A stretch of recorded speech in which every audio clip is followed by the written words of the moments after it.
Halo Bu Megan atau mungkin kakak kelas yang sedang menonton.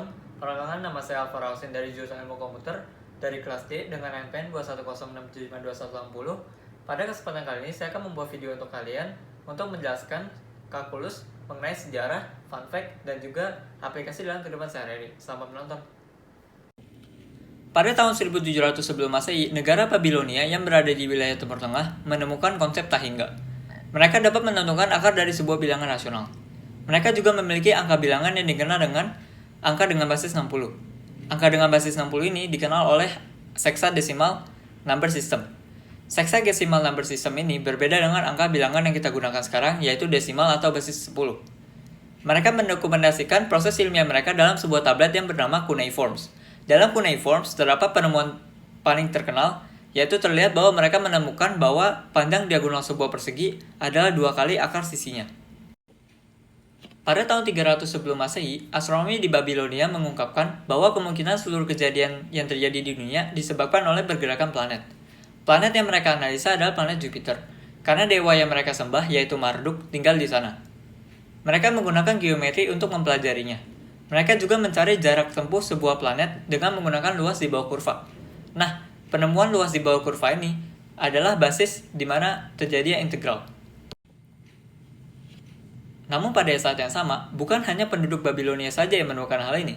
Sekitar waktu yang sama, di Yunani kuno, Eudoxus dan Archimedes membuktikan area sebuah geometri menggunakan method of exhaustion. Method of exhaustion ini secara singkat berbunyi, untuk sebuah poligon, sebagai contoh oktagon, mereka menggunakan 6 segitiga untuk membuktikan luasnya. Namun ada kasus spesial, yaitu lingkaran.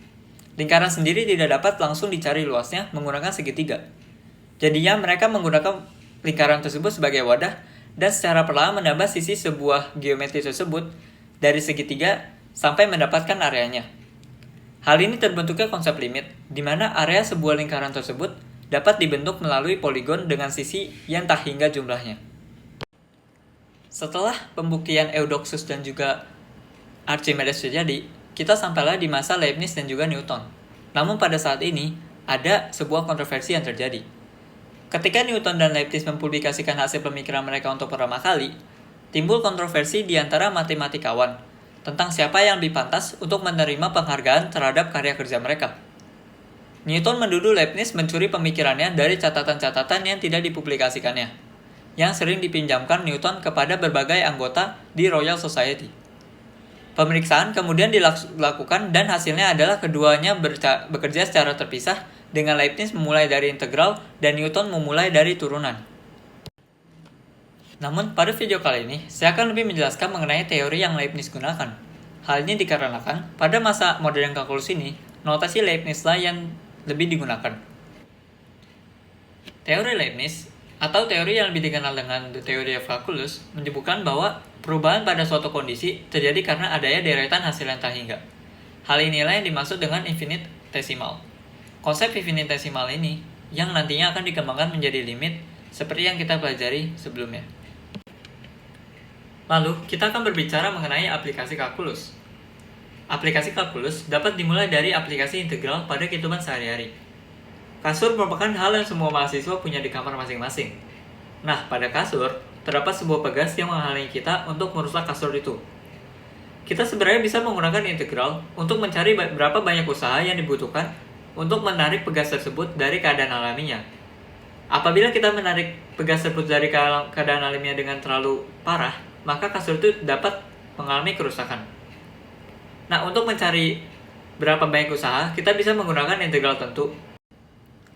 Selain itu, kita juga bisa menemukan aplikasi turunan pada kendaraan yang biasa kita gunakan sehari-hari. Aplikasi speedometer ini dapat dicari menggunakan turunan jarak terhadap waktu untuk mencari kecepatan yang kita sedang alami. Untuk terakhir, saya masih mempunyai fun fact pada aplikasi kalkulus yang biasa kita gunakan.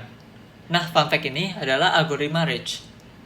Algoritma Ridge adalah algoritma yang mengubah integral menjadi bentuk aljabar. Algoritma Ridge ini juga masih belum komplit, yaitu masih bisa dikembangkan lagi dan masih bisa dioptimasikan lagi ke depannya. Baik, itu merupakan video yang bisa saya berikan. Terima kasih kakak Kasus atau mungkin Bu Megan yang sudah menonton video kali ini. Terima kasih dan sampai jumpa.